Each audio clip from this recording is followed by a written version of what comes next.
This is the KCSD podcast brought to you by the Kershaw County School District in Camden, South Carolina.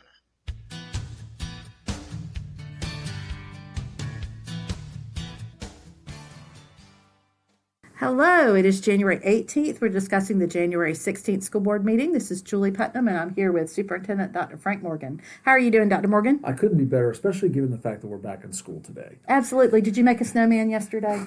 I've been doing weather calls for 25 years, and every so often, the weather people who are human just totally blow it. And this one was about as bad as was my first year here, and they were saying on Sunday afternoon that there was going to be 4 inches of snow all over the Midlands, and so we all called school off. The next day, there wasn't even a flake. We had a few flakes yesterday. We always had a few flakes. I'm actually grateful, overall that it wasn't bad. Oh, right. Because when I saw the forecast on Tuesday, I was convinced we were gone until at least Friday. Mm-hmm. Luckily, it didn't materialize. I think the thing that was a little bit we had to manage yesterday, when the front moved through at about 3 o'clock, we had to kind of make a decision. Did we think things would dry out? Because it got cold last night.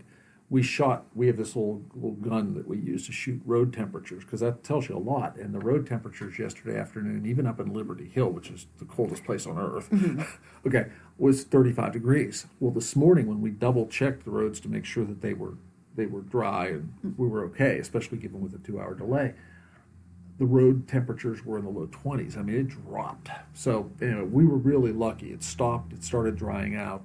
This morning, we did the 2-hour delay so everybody would have daylight to drive in, and things went fine. There were no problems at all this morning. However, yesterday was hairy.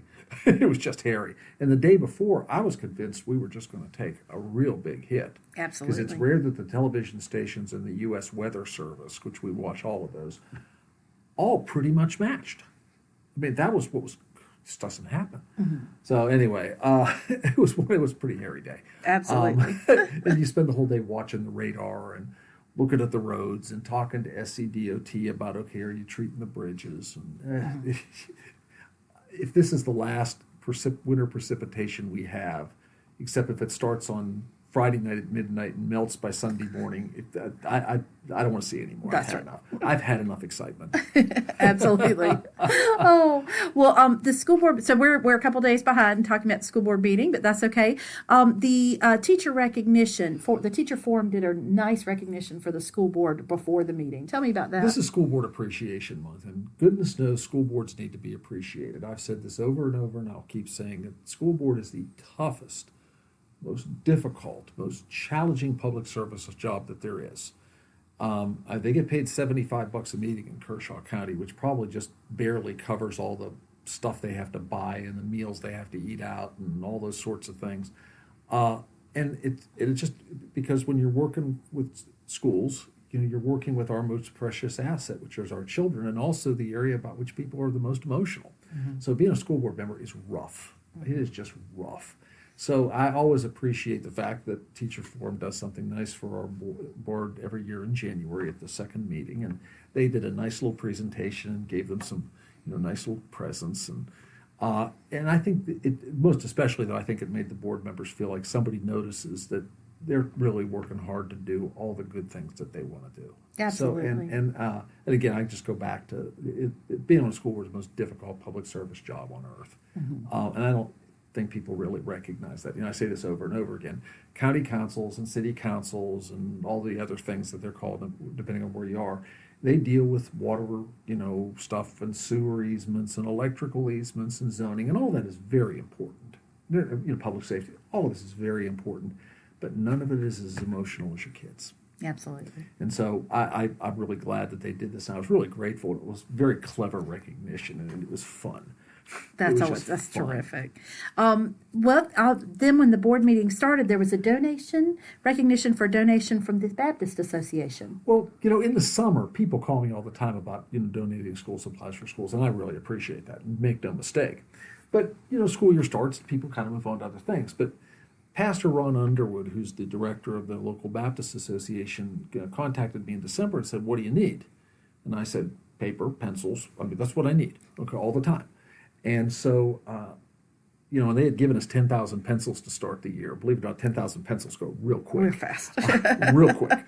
And I said, supplies are what I need. So the Baptist Association presented the school district with a check for $1,000 the other night, which we're going to use to buy pencils and, distribute them to the schools. Wonderful. And it's very timely, because I remember talking to a middle school teacher last year about February, and, end of February, you're sort of the end of your last nerve anyway. That's right. And pencils have a habit of walking away, don't they? And so she was saying, I need pencils. Kids forget their pencils. I have to. Mm-hmm. So this will really help. And I really do value the fact that the Baptist Association supports us not only with their prayers and support in that way, but also in a very practical way. And I do appreciate it. They just gave donations to all of our high school Fellowship of Christian Athletes chapters, and I really appreciated that. So again, and I wanted to make sure that they got some public recognition for this, because most folks don't think we run out of supply. That supplies are still an issue for some kids in January, and they are. Absolutely. So this is great.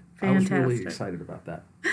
Tell me how things are going with the budget. Well, I did an overview of the budget for the board, and it's the start of the process. And I basically went through kind of the timetable for developing the budget and the issues involved and the challenges and the needs. We've talked at previous podcasts about the ad hoc committee, which is a committee of community members, county council members, and school board members that are looking at recommendations for a growth funding formula and also how to fund school resource officers. And that group is going to kind of finalize some recommendations the last Monday in January and start presenting them in February. And one of the things that was part of that process, Todd McDonald, a member of the school board who's helping to co-chair that committee, asked us to get feedback, and the board members helped with this, to get feedback from people about what are things that we need to make us an exceptional school district. What are our needs? And so I took that and showed them that this is what the public thinks about needs, okay? And I thought that was really good. Talked about the issues. The issues are all the same: growth, mandates, the need for services for special education, which does nothing with increase, issues having to do with kids with medical issues, on and on and on and on and on. Competitive salaries. We're $3,000 below some of our neighbors in the Midlands to start, for starting teachers. That's significant. $3,000 is a lot of money if you've got college loans, and a lot of our folks, these young folks do. So I talked to them about needs and issues and a timetable. My idea right now is going to be to present them, a starting point budget at the end of March. And by that time, we'll be able to see what the General Assembly is doing with funding. We'll have a better sense of what we're going to be going with the county as far as a growth formula or not, and how the SROs are going to move forward. So we'll have a lot more information. We're going to have updated enrollment projections, but the process also includes, we're going to sit down next month with all the principals and talk about their staffing and their needs, because staffing is the first thing we have to do. We're going to look at special education and what our staffing needs there, and all of our other areas. We're going to look at initiatives. What are the initiatives that are the highest priority? There are lots of them there. So it was kind of an overview start for the board. And we're going to do a couple of different things with the budget this year. First, hopefully that there's a possibility of a growth formula, which has been gone. If I've been here 11 years, it's been gone for 9. And when you say growth formula, explain, you mean? It's a formula for local funding that is based on increases in student enrollment and also inflation. And it's not to give us more, it's just to maintain. If you have 100 more kids, you have more costs. And just to maintain what you're doing right now, you need funding to meet that. Same with inflation, does the same thing. So when we talk about that, it's basically a formula that incorporates enrollment growth and inflation. Now, inflation's been low. This is a good thing. Mm-hmm. Some of the first budgets I did 25, 28 years ago, we were talking about 7, 8, 9, 10% inflation. You ain't lived until you've had to do a budget under those circumstances. But so that's going to be something hopefully that we have this year. We're going to involve our school improvement councils more actively this year. The school improvement councils are setting up meetings right now with their local school board member and county council member, again, in a very polite, professional, community-oriented way, talk about the needs of their schools are.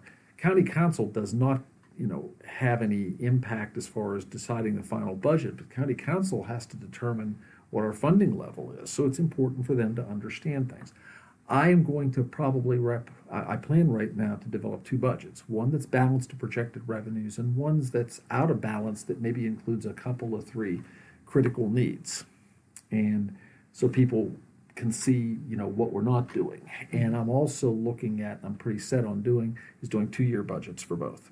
Okay, so people can see, where it would go. And again, a 2-year budget is nothing but, sophisticated guesswork. Right. But, it's a starting point. I think that would be useful. So we're going to look at doing some different things. We're also going to try to work on a more simplified budget format for the public. In fact, I've got a meeting with our parent cabinet tonight. I'm going to say, look, it's a good idea, but what would be simple enough? What do you think? Mm-hmm. So I'm going to try to get some feedback there. And I think maybe we're looking at a pie chart of some sort, but maybe even a more simplified pie chart than we have used in the past. Mm-hmm. So we're going to try to do some different things with the budget. I always have somebody ask me, especially about this time of year, why do you talk so much about money? Money isn't all that you need. You're absolutely right. Money by itself is not the answer to anything, but I think well-used money is, and I think we well use our money. But what I say is the decisions we make between now and May impact what we're going to do next August, and next August is too late. I mean, when somebody calls me in August and said, well, why don't we have, fill in the blank, and why don't we have more teachers? Why don't we have more teachers to give kids help when they need it? Why don't we have more electives? Why don't we have driver education? Why do we have to pay fees? I mean, this is all budget stuff. And once I get to August, we're done. I mean, it is what it is. So this is an important process, and we're going to try to engage the public. I'm looking forward to talking about the budget with County Council at their retreat in the second Saturday in February, and I think several board members are going to join me, and I'm looking forward to that conversation. Council is a partner with this. They are a partner because they, frankly, dictate or have control over what our millage rate is. And the school board's not looking to be unreasonable, nor is the school district, but we have needs, and we've not recovered from the downturn. Make no mistake, we have not recovered from the downturn. We're functioning about as well as we can possibly function. We're still not doing some of the things we did before the downturn. So I tried to give the board an overview of that. We had some discussion about the needs, for example, more arts funding. I absolutely agree with that, okay? But, if you're going to add a teacher, it costs money. And, as I always tell folks, I can't conjure it as much as I'd like to be able to. So anyway, and, the copier does not print money. That's right. That's exactly right. Color copiers are really good. They're not that good. So, that's right. So I did and that. And it would be illegal. No, it would be illegal. with those little pens that they use, make sure the 20s are legit. But this is a good public, I want this to be a good, engaging public discussion. Right, absolutely. Well, let's talk about construction update.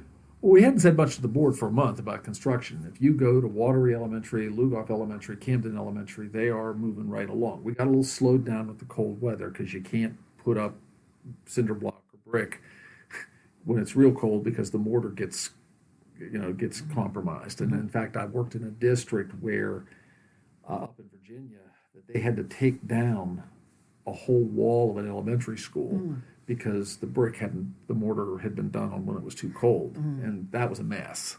That was just a mess. Right. Yeah. So our folks have been watching that. And our contractors know what the right thing to do is. But the weather today is up in the 40s. This is a good day, and we're got good weather 60s coming next coming week. in. Yeah. If you don't like the weather in South Carolina, wait 5 minutes. But the construction project's going well. If you go over to ATEC, where we broke ground on December 15th, about a third of the building pad is down, and that's real exciting. And you can sort of see how that's starting to take shape. The renovations at Lugoff Elgin High School and North Central High School are going well. And if you go over to Zem Stadium right now, the old concrete bleachers are down. They are not there. And they're doing the starting work to rebuild the bleachers, which are projected to finish by July 1. So there's just a lot going on. It's just real exciting, and I'm hopeful that the weather, we don't have to go through the weather we've done first part of January again, so we can move things a little bit faster. The nice part about the North Central Middle School addition is beautiful. You see it in drawings, and then you see the real thing. It sets the building off wonderfully, and that it's under roof now. I was just up there. Today is Thursday. I was up there on Tuesday, and it's under roof and looks really good. So I'm just really excited. Mr. McDonald and on the board asked if there are any budget issues. We're within our budgets. Everything's going great. No major problems other than the normal stuff you deal with construction. And as I said, I think the last time we talked, we are right now somewhere between we're over $15 million in terms of local economic impact going to vendors and local subcontractors and suppliers. And that's not counting if there's 300-400 people here every day doing construction that pay $10 a day for lunch. Just look at the economic impact there. Mm-hmm. And I was in Halls. Goodness. It was over Christmas break, and it was a nice day. And all the construction guys from the Lugoff Elementary site were in Halls having lunch. Hey, that's a fair piece of change to be going into our local economy. So this is really good, and so I'm really excited. Now, the bonds for the project are going to be sold next Tuesday, and we feel real good about the bonds and, the market, and I think we've timed this really well. And the other thing, the question came up was the penny sales tax, or is it collecting, consistent with projection? And it's not, collecting consistent with projection. It's 18% ahead of projection. I had thought it would be 8, 10, 11% ahead because we knew we were projecting conservatively. 18%, and that's at the end of November. I cannot wait to see December because that's just a heck of a sales tax month. Now it'll balance off in January probably. But so, the construction is going well. The financing is falling into place. The penny sales tax collections are really strong. I'm just as happy as I can be with what's going on. And again, there's going to be challenges. Here's what I've learned about construction projects. It's not a question of whether there's going to be a problem today. It's just what's going to happen. Mm-hmm. But hopefully they're minor problems and we can fix it. And I feel really good about the team we have in place managing the projects. Excellent. I feel really good about that team. Excellent. Well, and if people are interested in seeing pictures, we also have pictures up on our website with the construction Kirk update. Mays from KM Productions does the weekend before a board meeting. He does drone aerial shots, and the pictures on the website kind of show the progression, which is really exciting. Mm-hmm. Okay, that's just super exciting because you can see where it was in September and where it is now. That's just unbelievably exciting. It's going to be it's a great way to see all those pictures. So please check those out if you're interested. Our next school board meeting is going to be February 6th, but we do have a few more things to talk about. The teacher recruitment fair is the 27th of January. That's on a Saturday. Tell us about that. And obviously the teacher market right now is tight. We know that. I wonder what happened because the year I started in 1975, there was 5 people for every position, but that's not the world we live in anymore. So this recruitment event is very, very important, and I'd ask folks in the community or folks that work in the district, if you know someone would be interested in coming, let's go ahead and get them to come to this. We're going to interview people there. We're going to, if we think they're good candidates, we're going to offer contracts pretty quick. In fact, we have been offering contracts for next year for several months. We did something called letters of intent this week, which have no legal binding, but it starts giving you an idea of what your vacancies are going to be. So we'll have a better idea of our vacancies, very shortly. And my issue is that we need to hire people as quickly as we can.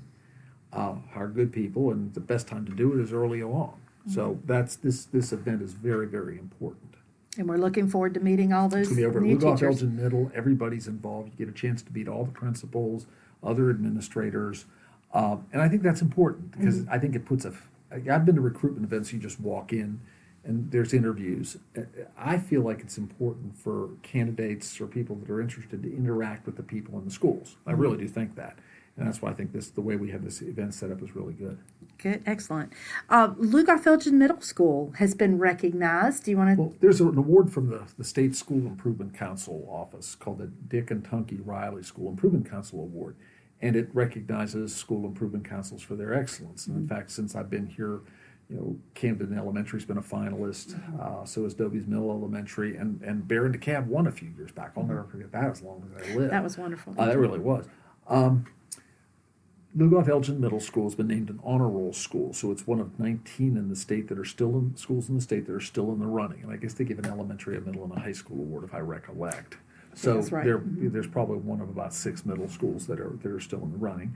And that's really exciting because that school has done a really good job as far as outreach and trying to engage parents. In middle school, it's a bear to do that. Absolutely. Because while your kid thought it was really cool for you to be at school in elementary school, they no more want to see you at school when you're in middle school than they want a case of the hives. So that's pretty important. I was really excited about that, and I'm real hopeful as they move along because I read their application. It's very strong, I think. Absolutely. Well, last Friday was the last day of the semester, and so we started a brand new semester today. Yeah, and folks might notice that we're going to delay report cards a day because people lost a day in terms of getting stuff all loaded into the system, and that's just the way it happened. But it's a new semester today. Absolutely. And kids finding classes all over again in high school. Yeah. And A-Tech. So right. That's always kind of an interesting thing. And then they've got to redo textbooks. And, of course, textbooks, are always complicated, but now you have the barcodes and stuff like that. I remember when you had, 8-piece NCR forms that you practically had to use a chisel to get to the 8th form. I remember those days. So but it's always exciting to see the start of the new semester, and we're real excited that we got through the first one. That's right. Absolutely. Well, if people haven't heard yet, you are going to be departing from our district in June 30th. It is your turn to retire and enjoy some time with your wife, but tell us about that. Well, I've been, certainly, this is my 43rd year in education, which, as my wife tells me, makes me old. And I'll be 65 not long after the school year is over. And so I've been really thinking about this, and I sort of set it aside till we got the major projects out of the ground and the financing pretty well in place. And I made the decision that I felt like for me and for the district, this is the right time. For the district, you got all these new schools coming out. This is a great time to bring in a dynamic, visionary 21st century superintendent to bring those programs to life. I've never considered myself the visionary guy. There's certain things I do well, but the vision thing is not necessarily me. So this is a really good time for that. I anticipate, because just look at the demographics of our staff over the next couple of 3 years, a lot of administrators are going to go into retirement, and I think it's important to have the long-term superintendent. And I'm not the long-term superintendent. I make no bones about that. Even before I made this announcement, be the one to make recommendations to the board. Personally, there's still some things I'd like to do with my life while my health is still good, and it's good, and I'm blessed with that. And of course, my wife and I met my wife the third day of my teaching career. She was teaching at the high school that I was feeding my middle school kids into, and she's made the entire journey with me from the third day. And it's been, she's had to do a lot to kind of keep me afloat. We talk about we're going to be married 40 years in June, and I don't think we've spent 15 years together. Don't think so. And so there's lots of things we've talked about doing over the years. It's time for us to do them. I'm not going to disengage from the community. I still want to be involved in some stuff. If I've had my druthers, I'd like to be able to maybe teach an administrative prep class at some point. Maybe do some superintendent searches, maybe even take the odd short-term interim in districts that are transitioning. I don't know. I'll just kind of let's see what comes my way. But the thing I would emphasize is that I'm not going until June 30th. We have a lot of work to do, and I plan on sprinting to the finish. There's, you're sitting here in my office and you see my to-do list on the easel. Yes. I got a lot to do. And I plan on getting it done, and I want to hand this over to the new superintendent in as best condition as I can. Now, the school board is going to meet in a couple of days to talk about the process they're going to go through. When Dr. Berg, my predecessor, announced his retirement, it was same time of year, okay, almost the same day. And I was appointed by April 1st, or April 4th, excuse me, though I had to finish my contract in Virginia. So I would assume, and I hope the board will have someone selected, in the May time frame so that there's some time for some transition and some community get to know you kind of things. And I think this is going to be a very attractive job, and I really do. In fact, yesterday between, watching the faux snow, I got several calls from people about, asking me about the position and so on and so forth. So I think there's going to be a lot of interest. even though it hasn't been posted yet. So I feel like it's the right time for me. I feel like it's the it's right time for the district. 11 years is a long time. Absolutely. It really is. You and I have talked about this before. My son was in kindergarten when you started. So yeah, and he's in the 10th grade now. That's so right. That's scary. And we've gone through some difficult days. I mean, the economic downturn. To this day, I don't know how we got through that in one piece. We've done a lot of good things together. It's been fun. It has been a bunch of fun. But you've got to have enough self-awareness to know what's really good for everybody. And I think that's what I landed on. The school board was very gracious in their acceptance of my request to be released at the end of June. And as I said, we are going to go full blast until the last minute. Okay, the last minute of the last day, we're going to go full blast. Absolutely. Well, I haven't known you to rest on your laurels at any time before in 11 years, so I don't expect it. There's just a lot of work Absolutely. to do, and again, I want this to be in as good a condition as possible at the end of June for someone new to come in. Absolutely. Well, thank you, Dr. Morgan. We'll have lots of time to reflect on. As I keep telling people, I ain't gone. That's right. That's right. But thank you so much to you, and we look forward to continuing this journey with you all the way through the last day. And we appreciate it, and we will be talking again in about 2 weeks. Thanks, Jill. Thank you.